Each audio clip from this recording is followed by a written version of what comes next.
A saída do governo é deixar de ser esquerda, é deixar de aplicar a política de esquerda. A política de esquerda que ele tem sido o norte, não só do Lula 1, Lula 2, na Dilma 1, Dilma 1,5, 2,5, sei lá qual é a versão dela ali até o impeachment dela, era de crescimento econômico igual a gasto público. E o que a gente vê é exatamente isso. Na minha opinião, eu não confio nos dados do IBGE, então, desassociando aqui o que o IBGE está dizendo, mas vamos usar aqui alguns números que foram lançados até pelo mercado, que o PIB brasileiro está crescendo a 3%, ou vai crescer 3%. Por que está tendo fuga de capital, então? Faz sentido? Se você vai ter uma projeção de crescimento econômico no futuro, você fala assim, poxa, que bacana, estamos aqui com um ambiente favorável econômico. Então por que tem fuga de capital recorde? Você vê ali um que votou no Lula, né, o Stuberger, do Faria Limer, que votou no Lula, até ele falando que, olha, puxa vida, a coisa tá ruim. Outros do Faria Limer também, que votaram no Lula, também tiveram o mesmo choque de consciência. Eles viram que esse governo não vai querer cortar gastos. Será que eles vão conseguir manter essa gastança nos próximos até 2026? Essa que é a reconciliação aqui de pensamento. E eles já fizeram aposta, disseram que não. Eles não vão conseguir, por isso que o dinheiro está saindo. Ao menos o dinheiro deles, ou um dinheiro mais qualificado aí de pessoas que estão informando. Mas só para deixar claro aqui que quem está nos assistindo, se está tendo o crescimento do PIB, é importante ver como que esse PIB está crescendo. Se o PIB está crescendo porque o governo está gastando mais, e se o governo está gastando mais, de onde está vindo esse dinheiro? E na minha opinião, vem sim de mais arrecadação de imposto e também de mais endividamento.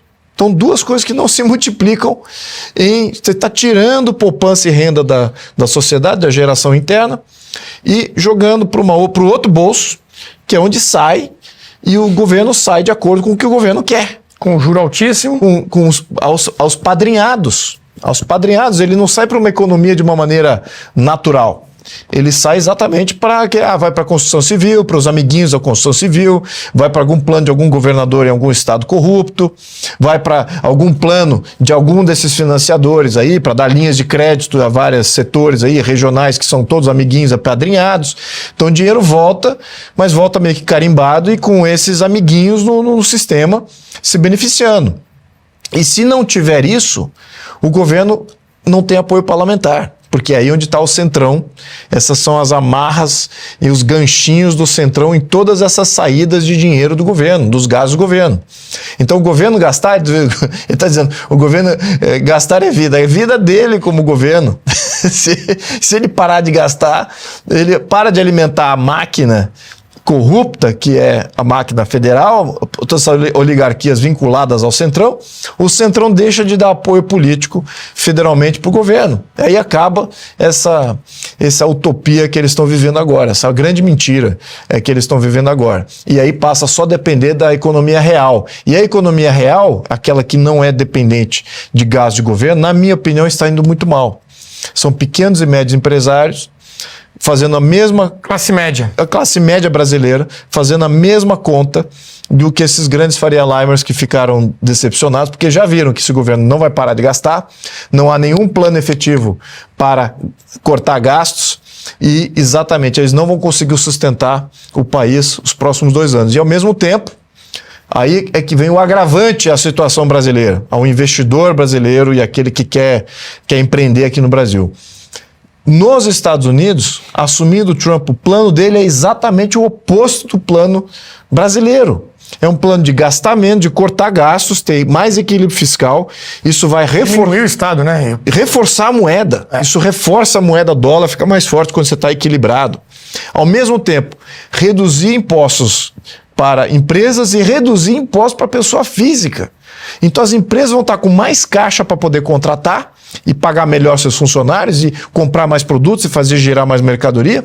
E ao mesmo tempo, o dinheiro que você faz através do trabalho, de bônus e de salário, você vai ter mais renda e mais poupança, porque vai ser menos tributado. Então você vai ter mais dinheiro para gastar. Isso é um fomento ao empreendedorismo, à livre iniciativa, a uma economia muito mais dinâmica. E isso, na minha opinião, vai sugar investimentos de mercados como o Brasil. Imagina o seguinte, eu quero iniciar uma nova empresa e você tem um estado, um país que tem uma moeda de credibilidade internacional e que agora vai ter um equilíbrio fiscal e uma política monetária estável, com juros mais baixos, que é a projeção do mercado lá nos Estados Unidos. E do outro lado você tem um governo sendo liderado por criminosos corruptos que estão não só endividando cada vez mais o país e transformando a situação insolúvel e dificultando cada vez mais a vida do pequeno e médio contribuidor. Para que lado você vai se você tiver opção? Então, essas opções já estão sendo feitas. Então, eu digo que a situação do Brasil nos próximos 2 anos é muito precária. E esse governo não é o governo para fazer o corte do gasto. Então, a mensagem aqui não é positiva, tá? Não é positiva. Mas, para quem está na oposição, como eu, politicamente, a gente vendo isso, a gente vê que, de fato, fica mais fácil você eleger alguém da oposição nesse sentido. Mas, infelizmente, é ruim para o brasileiro, porque são 2 anos projetados muito ruins. E a gente já vê reflexo disso em várias embaixadas, em vários consulados. Você vê filas homéricas em embaixadas de países europeus que têm alguma aliança social com o Brasil, filas de brasileiros querendo pegar o passaporte desse outro país. Isso, para mim, é um tiro no peito de qualquer brasileiro cérebro patriota. indo embora, né? Exatamente. Você vê as pessoas que podem, já estão querendo ter outras opções. Isso não é bom.